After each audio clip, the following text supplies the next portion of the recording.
This is Aito Seino Senshi, a Sailor Moon podcast. Darn it. I lost my place. I was going to mess up. I know. It's my turn. And I am Sherivon Deliriz. And you can follow me on Facebook at Sherivon Deliriz or at Sherivon Deliriz Fanfiction. And then on Twitter at Cvon Deliriz. And then, yeah, I'm also on fanfiction.net and Archive of Our Own. And I stepped over my words. All right, keep us going. I'm Faye and Dina. You can follow me on Facebook at Faye and Dina or at Twitter at Faye and Dina Cosplay. And while we're plugging up fanfiction, I'm on fanfic.net as Butterfly Arashi. And then our podcast website is tusegnosenchi.weebly.com. And you can... or you can email us at itosegnosenshi@gmail.com. Wow, I can't talk tonight. Alright, so in our topic tonight, we're going to talk about ships or different pairings, both canon and non-canon. So, of course, you know, we're going to start with the one that everybody knows. Well, with one of the ones that everybody knows. Before you start cutting me in on me, Faindina, is Usagi and Mamoru, our main star-crossed lovers, our Romeo and Juliet.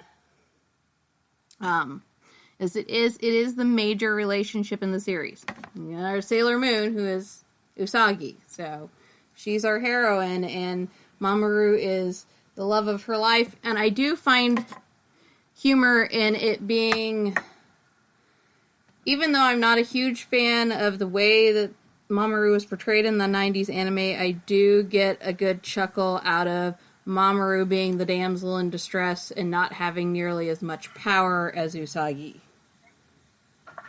But, you know, they have a destiny in the past, in the present, and in the future.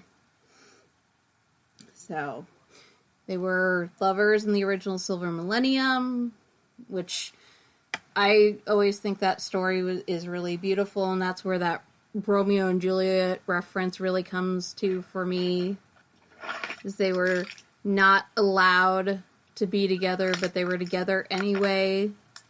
They couldn't help but fall in love. And then, you know, to the point where they died protecting each other, and they died, you know, Serenity died of a broken heart. She took her own life because she was so heartbroken at losing her love. And then Queen Serenity made it so that they were reborn together on Earth. So they'd have that chance that they never got. What are you doing over there? I can hear you rummaging. I'm not doing anything. I can hear you rummaging, woman. I'm not doing anything. I may have moved your present so it's not on my foot. Well, that's probably a good idea. Hopefully your moonstick isn't on your foot either. It's not where it goes. No, my moonstick's put up. My moonstick is put up, thank you very much. Well, that's good. But yeah, so their love starts getting back on track. Their love starts in the past, and they're able to be reborn, and they find each other again. And then you see how their destiny is going to unfold. They stay together through all of the trials, through the how many days it's been since Mamoru was brainwashed, kidnapped, or killed. Through Fiori, through Diamond, through everything, even through death, after death, after death. And they manage to make it through to Crystal Tokyo and become, you know, rulers of the earth, and they're together forever, and they have Chibiusa. You know, they're the quintessential, you know, Princess and Prince Charming.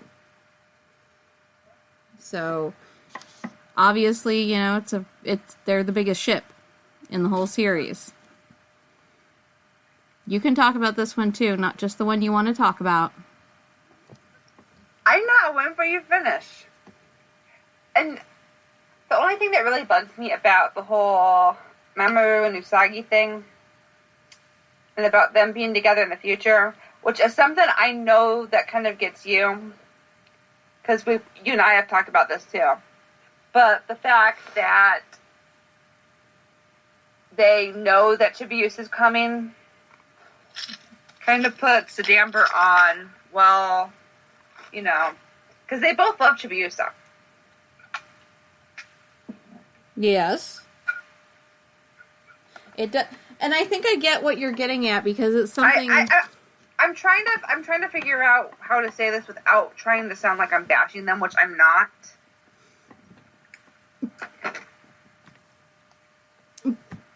If I get where you're going, it's unfortunate. It's something that's addressed a lot in Fix that split them up.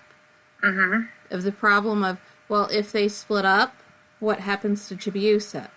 And you never want to believe that they're staying, that old staying together for the kid thing, and you don't want that for such a central couple, such an important couple in the series. I mean, they'll go to no ends to protect each other, but yeah, once you find out in R that Chibiusa is their child, it does leave you to think, hey, what would it make a difference? It's the human nature to question something like that. And of course, you look at different little clues throughout the series that I've seen pointed out by other fans, where after R and everything, you have that picture in Usagi's room where it's Usagi, Mamoru, and Chibiusa, and then by the time you get to Stars, the picture is Usagi and Mamoru. So, yeah, it just that knowing that you're going to have that child, feeling like your future is written for you, it leaves you with questions. And I feel like that would be harder for Mamoru than it would Usagi. For some reason. Well, so what? I mean, I think it would be really difficult for both of them. But why do you think it would be difficult for Mamoru? Because Usagi's kind of... she's more easygoing, I guess.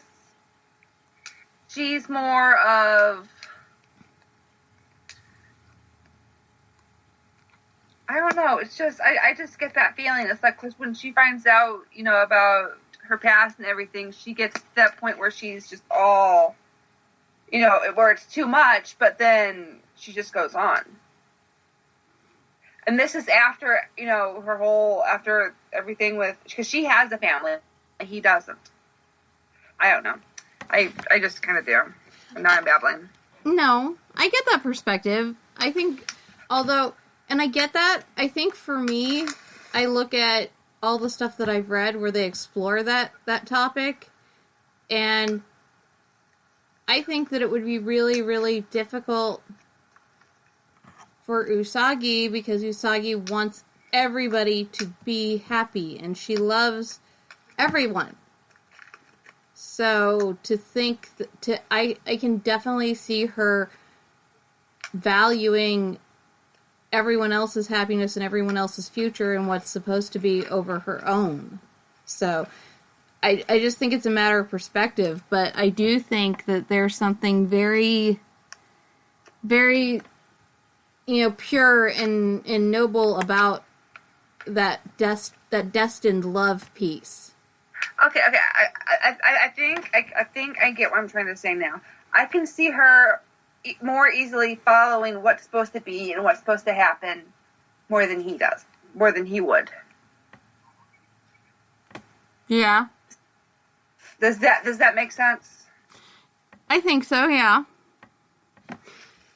But But yeah, I think that it's an important, I mean, obviously it's like I said, it's the quintessential ship for the series, and so it leaves, it's one you definitely want to talk about, but at the same time, because it's so ingrained, it's actually one that I feel like has been talked about so much, I kind of want to, I want to talk about some of the more unconventional ships that you love me for so much.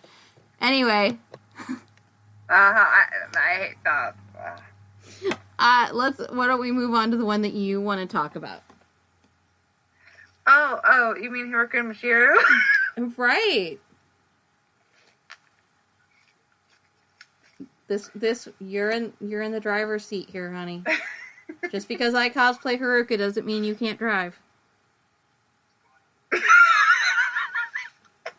Okay. My mind went somewhere else. I apologize for that.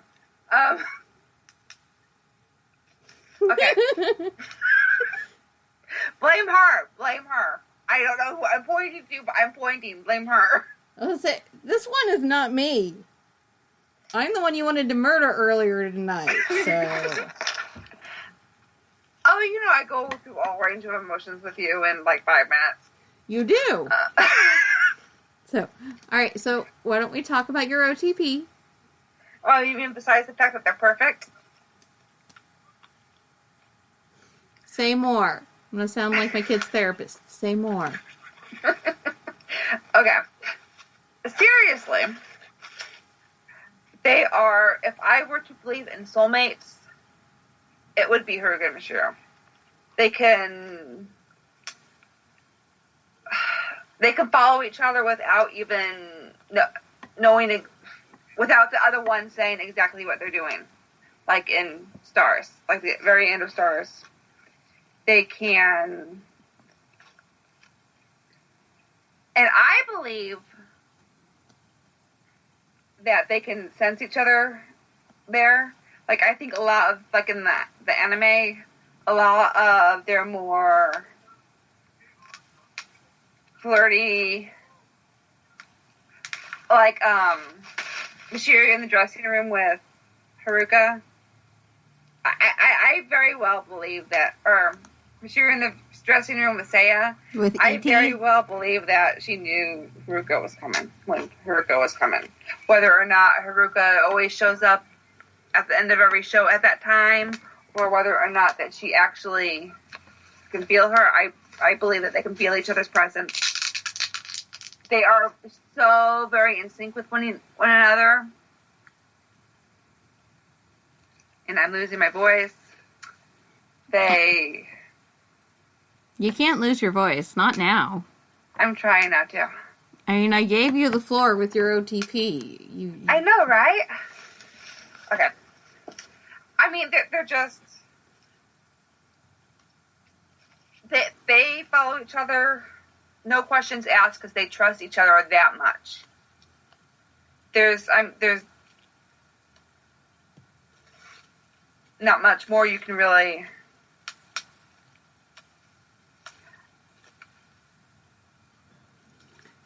There's a say lot. about them. They're awesome. There's a lot you can say. They're, as you pointed out, they have a very